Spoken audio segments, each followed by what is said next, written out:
Good afternoon. My name is Astahun, and today we're going to walk through our presentation for the Mind and Attack Flow Detector.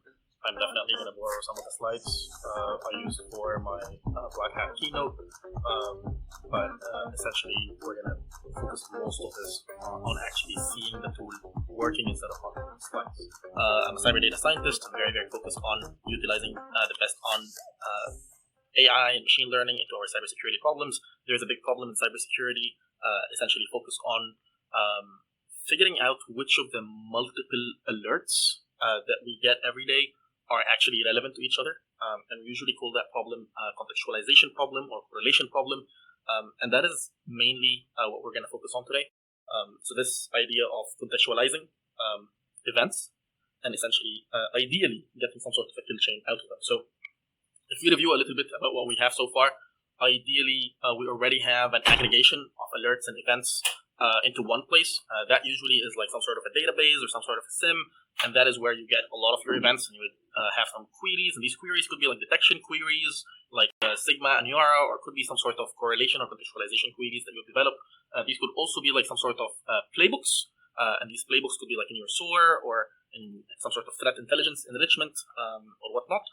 But essentially, ideally, you would have some sort of mapping to a cyber adversary intent, such as the intent that could be mapped to like a MITRE technique. So if we look at an event, ideally, I have some sort of MITRE technique. Why? Now that I have this, I have so much metadata about this alert. So if I have an alert, I have a MITRE technique for it. Somehow, now I have like detection methodologies, mitigation methodologies for my junior analysts. I might have procedural examples, yada. And then the second part is ideally, once I have that event, I can correlate it to other events that show a progressing sequence of the intent of the adversary. So I can tell that the adversary, okay, they already did their phishing, they already did their initial access. Now I'm seeing not just an initial access or phishing alert. No. Now I'm seeing an alert for execution on a relevant, quote relevant machine to that first alert.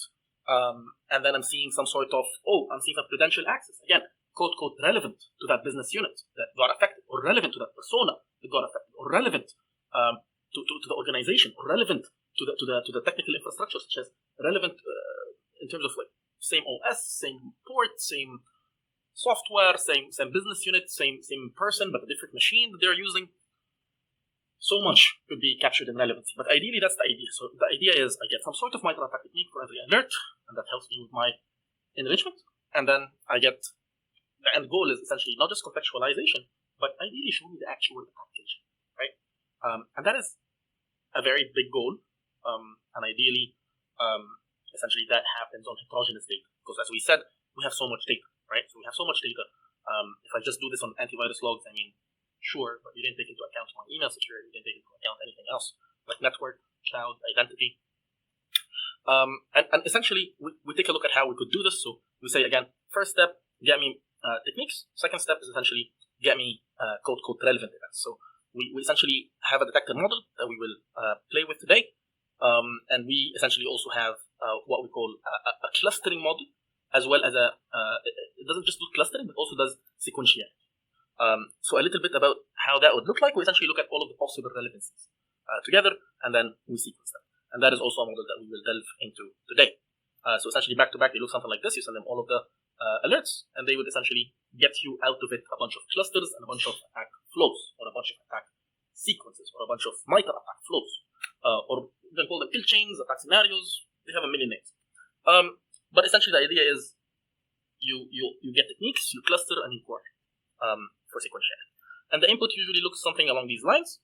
And then your output is essentially this aggregated and now has techniques, and then this clustered, as you can see, and then this is kind of in a flow, very low resolution. So how do we differ from today's rules? Like, can't I just get some of these rules on my Splunk, on my Elastic, on my SecureNX, XRB, whatever it is? Why is it so hard to get these? Like, quote AI is everywhere today, so I'm not sure what am I getting here today? Like, what is really the idea? Well, there's something called pairwise operations. Pairwise operations means that you're running queries that are extremely expensive, because they're not efficient. They are comparing one alert to another, such as, for this alert, why don't you contextualize it? This alert affected as. So can we compare this alert to this other alert that also affected as, and see how are they sequential to each other? Can we compare what is relevant between them?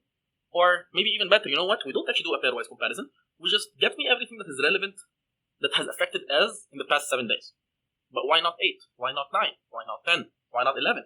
So in queries, they're very, very focused. They're very, very narrow. So they're good for detections. It's iffy how useful they are in correlation and contextualization. And hence, today, when we look at Fortune 100 companies, Fortune 200 companies, big customers of Splunk, and big customers of SIM, people that spend a lot of money customizing these kind of solutions, they actually don't use them as much. They're just very, very expensive. Like you would pay Splunk for every query. You're paying Splunk for every compute in your license. And then you're also paying your actual compute infrastructure for all of this. So if you're constantly running these, it becomes very, very expensive. So you start thinking, oh, when should I run this? Oh, let me be very selective when should I run this? And hence, these rules do not really do contextualization as they should, or they don't really do correlation as they should. And then the second part is they're impossible to adapt and maintain. So you spend pretty much like 5 FTEs every year to maintain and tune these rules. Like you change something in your infrastructure, you change your antivirus, you change something, you need to redo all of the rules. Business units, new leadership comes in, changes something here, changes something there, there's new enrichment. We got like a new threat intelligence provider, whatever it is, you have to redo all of your contextualization and correlation rules. And then when they work, you're essentially looking for very, very specific, narrow attacks that you're correlating. Like for instance, in analytical stories, like you're really focused on this sequence. If this sequence changes a bit, you're out of luck. And they're also focused on very, very narrow stuff that they miss all the nuances. So like what? Like port 80 and port 443. If you're just filtering on 80 and 443, looking for web traffic, how about 8443? How about 8080? How about 81? There are so many other ports.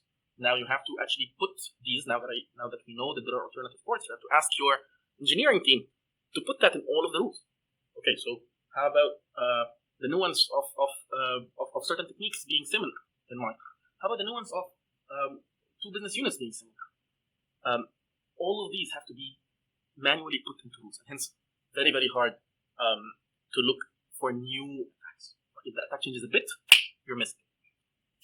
And then the other piece is these rules are usually not standalone, so ideally here we make a solution that's completely standalone and can play with everybody. Play with all of the SIMs, all the SOARs, all the TIPs, whatever it is, all the XDRs, all the MDRs. Insert whatever abbreviation you want.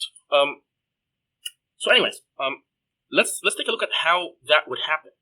So the idea here is essentially you have what you already have in your SIM, and that SIM is already collecting so many alerts, as you can see from the figure on the left, like just alerts. And some of these alerts are colored red with X's, and these are kind of part of a coordinated attack. The rest are just like lone incidents or false positives. So how do we find these little ones that are actually traces of a coordinated attack? Ideally, we have essentially a way to pull them out and find these relationships between them. Now we're able to say, oh, you know what? These 4 actually have relations between them, and hence they're part of something together. We will figure out what this something is, but for now, they're relevant to each other. If you can capture relevancy, now these 4, you're not dealing with them in a siloed fashion, you're saying these 4 are actually together. Or these little red dots in the figure here, in this figure, right here, these little red things floating around, these little alerts, they're actually part of something together. We find the relevance. And that's how we do it here in this figure with a little bit of essentially clustering magic. Once we find that, we find these relevancies, we're able to be like, you know what? Are they actually part of the kill chain? So now we have a cluster. Are they actually part of the kill chain? And if they are, good. Show it to me. Show me that kill chain, and let me actually take actions on. So that's essentially the idea. I don't think there is much here that we should borrow. So I'm going to kill this real quick. And we're going to go into an actual, essentially, demo. And before I start, to see that tool and try it for yourself, you can just go to like AWS Marketplace or any of the cloud marketplaces and type in Cypienta. You'll find the tools. They run on your own infrastructure, so no biggie. But to quickly give you an idea of input and output, this, for instance, is an input.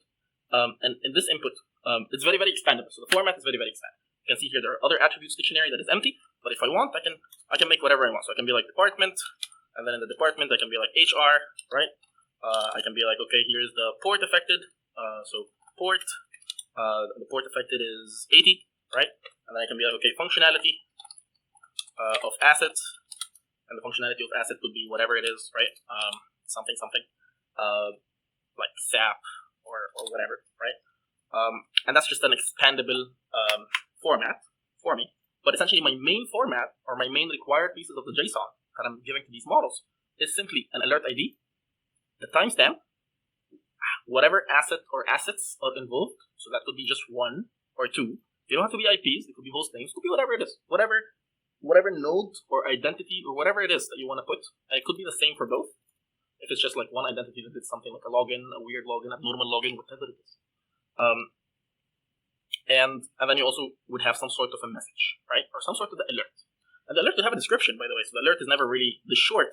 You can have like a description for the alert, and then you can really expand on the description for the alert, right? Like in this case, I think it's emerging threats at Cypienta, which is one of the noisiest, which is why it makes for a good demo here. But essentially, it's important to note that this is expandable. And now we would essentially feed this expandable JSON into our model. And how did we set up our models? Well, let's take a look. So our models currently are sitting in Amazon SageMaker. So if I go to my Amazon SageMaker and I take a look here at models, I can see my models. So here I can see, for instance, the endpoint. I have a real-time endpoint for the technique classification, and then I have a batch transform job created for every time I actually want to use my my correlation model, right? So I have all of the good stuff that I need in terms of essentially figuring out when to use both, and I have my code that tells me when do I use both. So in my lambdas, I can see here in my lambdas I have a bunch of them. So essentially I have a lambda setup, for instance, to create flow. I have a lambda setup for create whatever, and I have another lambda for process flow. And I can open all of these lambdas and see what's really going on in them, and this is all open source. So once you go, you find all of that code. But essentially I can explain a little bit, like here, like there's a trigger for S3 whenever someone uploads something into this specific S3 bucket called the attack detector bucket under the folder input. As long as it's a JSON, this lambda will trigger. And now what is this lambda going to do?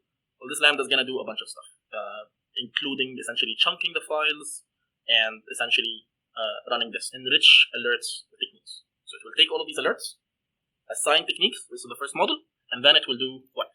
It will aggregate, cluster, and sequence alerts using the second model. So first, enrich alerts with techniques. Second, aggregate, cluster, sequence alerts. And of course, there are configurations assigned to all of these. There are different environment variables that the user can set. So this is as open as it can be. Like the chunk size, like what kind of folders, like classification output is where we find the technique classification. Response is where we find the flow model output. We can change those. And then the technique lookup, like there's something called the technique lookup, where I already know that this alert is this technique. I don't need to do it again. So like which models am I using? Well, you're using this for the technique. You're using this for the correlation. So it's very, very open source in a way that allows you to do whatever you want. And then there are other lambdas as well that would take the output of this and put it in the UI. So we also have an open source UI that would allow you to do that. But anyways, let's actually take a look at this bucket that we were talking about. So the bucket is called attack detector bucket. Let's quickly go to the attack detector bucket. And we can see in our input, essentially just JSONs. And these JSONs just look exactly like the JSONs we were just looking at here, right? So exactly the same idea of these JSONs, like just a bunch of, like so many, like tons of alerts from heterogeneous sources. So Cypienta Bro, CrowdStrike, Carbon Black, Palo Alto, whatever it is, right? All kinds of stuff. And then essentially we see that the model will create stuff under essentially classification output, which is actually what we get out of it, and that would be called input JSON. And we can actually see what is that. So what is input JSON? Well, input JSON is nothing but what you actually fed, but now it has techniques. That's the only thing. The only thing that actually happened here is we added techniques. That's it. We didn't change anything. We didn't change any of your attributes. We didn't change any of the stuff.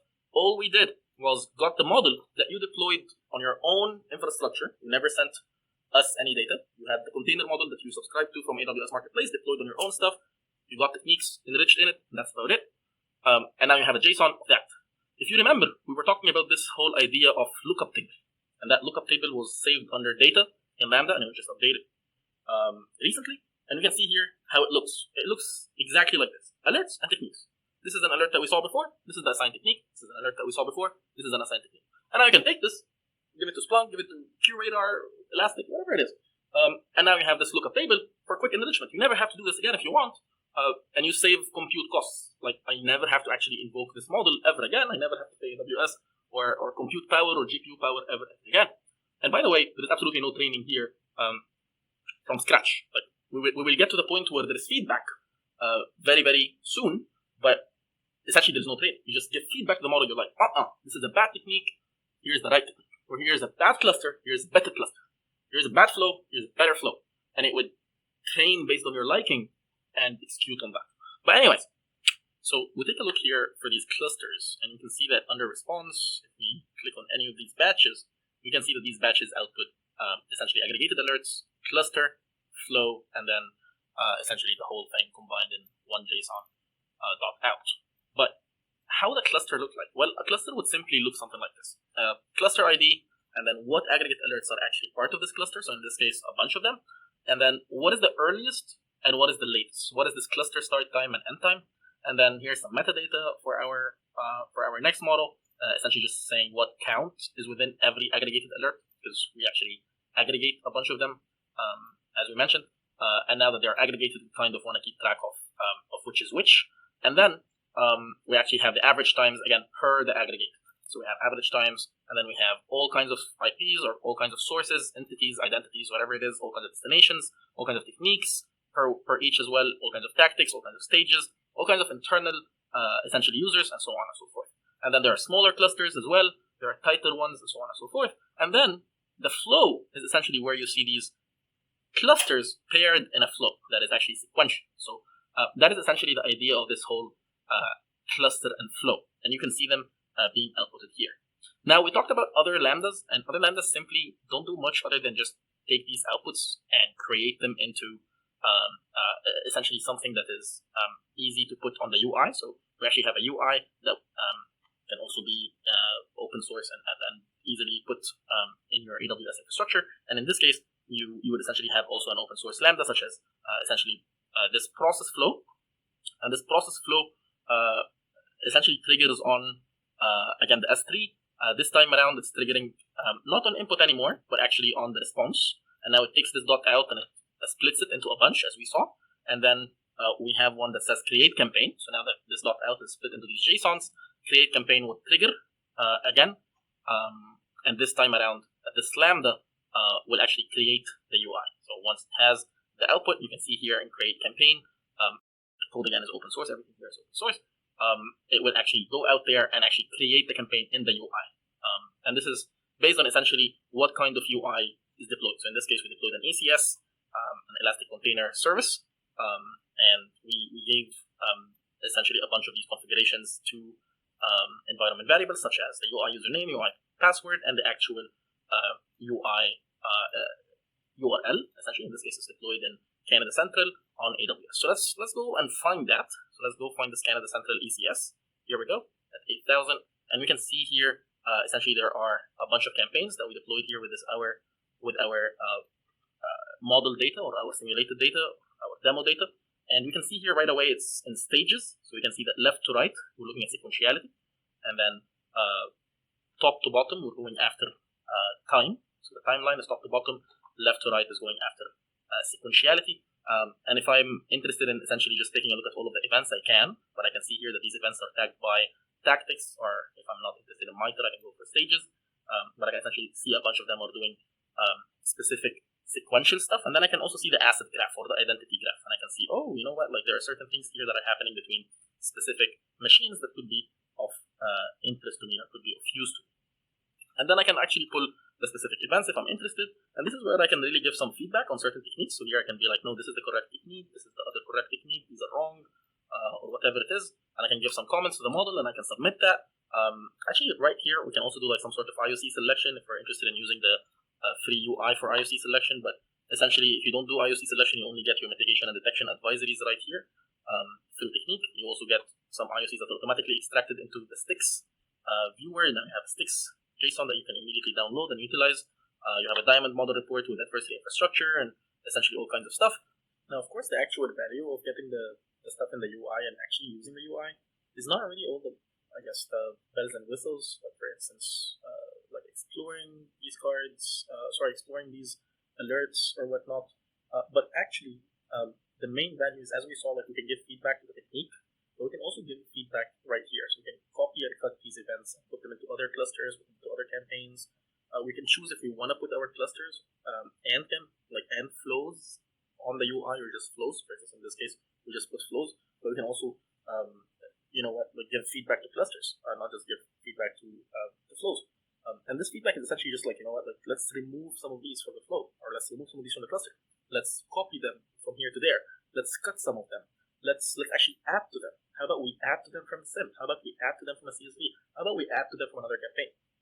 How about we literally merge some of these campaigns? So really, the sky is the limit, and this is just to the flows. So if we see here, we actually have clusters, and we can see that the sky is the limit really in terms of giving it feedback. So in this case, we have these clusters. Let me get a big one, maybe a big cluster. So not this one. Let's get something that's really, really big. Let's see. So yeah, 300 events, 95 events. These are pretty sizable clusters here. Let's see what I have. Okay, so maybe this one is pretty big because you can see a lot of events here. A lot of assets are involved. So this is really, really big. Actually, you can see some of them actually don't have techniques. For instance, some of these don't have techniques at all. So you can actually see why don't we have techniques. In this case, they don't have techniques. It's AP policy, package management. It's very hard to put a technique in this one. So in this case, the model didn't. The settings of your Lambda or your team didn't want our model to give essentially a technique to this. And again, this is completely configured. So you can set up the thresholds you want. You can set up essentially which of them actually get a technique, which of them don't get a technique, which of them get put in a cluster, which attributes are more important in clustering. The whole thing is open. And in this case, we can see the UI helps us visualize per timeline. So here we can see what timeline is involved for what. So if I scroll down, this is still in the first piece of the timeline. We can see here there's a lot of bells and whistles across. So you can see here, for instance, this is affecting only these two on the left here, these assets. And this is in the middle of the timeline. And I can be a bunch of these actually don't make a lot of sense to be put together. So let me just start marking them. And these actually don't make much sense to be put together. These are just DNS queries or something like that. And in this case, they're just affecting a bunch here. And I don't think this was good clustering. So I can go back and be you should hide completely. And the model would actually learn that. The model would be okay, that was bad. Let me actually learn that. And that learning is not shared with anybody else. Unless you really want to, that learning doesn't get sent to us automatically. You can configure it to be sent to us, but that learning does not get sent to us. Of course, when you start sending learnings to us, we start giving you learnings from other people kind of thing. But you can choose not to share any of that learning. So you can be I just want to set up my stuff in a way that would make sense. So let me actually mark these as stuff that I should copy here, cut here, and so on and so forth. And as we mentioned, you can start actually merging campaigns. So you can literally mark certain campaigns as they're supposed to be merged together kind of thing. And these are all things that you can work on. Here's a merge.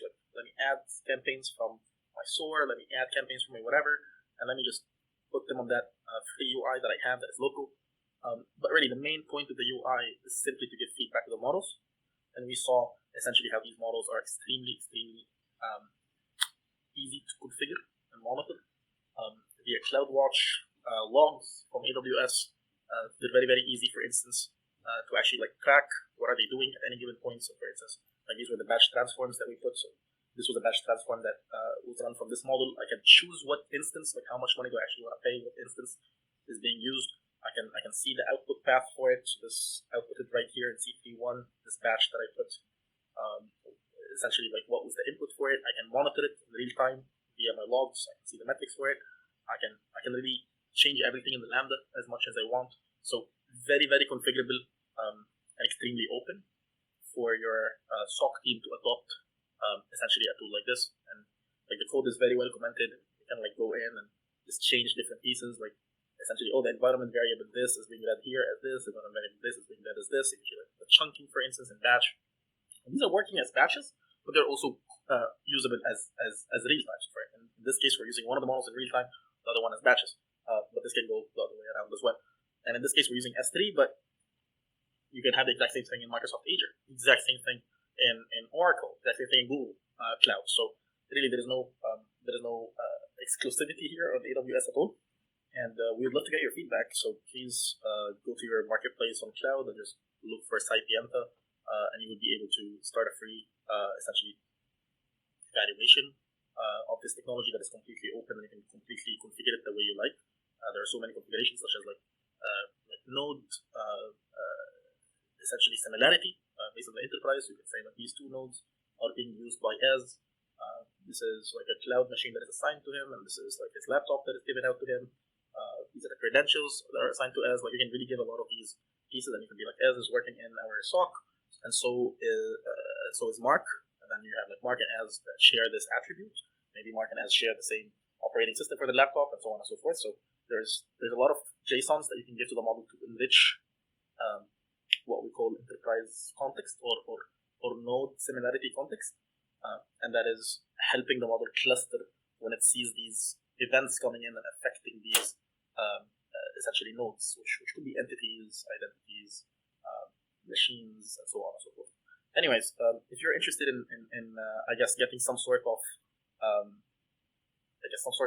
open source exercises similar to maybe what we have usually on our blog, I encourage you to find our blog on Cypienta.com. I think the blog is called cyberdatascience.org. You can always find it here in the resources tab. You can find the open source cyber data science blog, and that is essentially where we post a lot of different exercises. And these are usually like 10-minute exercises, such as, for instance, like the insider threat one. So in this exercise, like if you're interested in doing some other essentially projects other than just like correlation or contextualization, in this one that you're detecting insider threat, we have all the code, we have data set, and this is like a 10-minute exercise for security analysts. So here's all the code in a well-commented Jupyter, and you can see here, for instance, what kind of data are we actually reading, is it a DLP or whatnot, and you can see the actual knowledge engineering. So we talk about knowledge engineering a lot. I was talking about it in a Black Hat keynote, so you can find the Black Hat keynote on YouTube. If you just look for Black Hat keynote Cypienta, it's 40 minutes of a presentation on essentially how we are not essentially using like a well-known, like for instance, data-driven approach to build these models, but instead knowledge engineering for our correlation and visualization, for instance. But essentially here, knowledge engineering or knowledge encoding could be like, for instance, like this is a insider threat, so could data exfiltration happen in an EXE? Not very likely. So that would be a security analyst using that code and just like putting that piece. Security analysts could also be like, you know what, the context for timestamps here is, for instance, some of these are business hours, some of these are after hours, yada yada. And here context is very easy to put because it's simply just a bunch of rules or knowledge encoding rules. But there are so many of these examples that we essentially try to go through in our blog to really just get security analysts to be able to utilize essentially data science out there.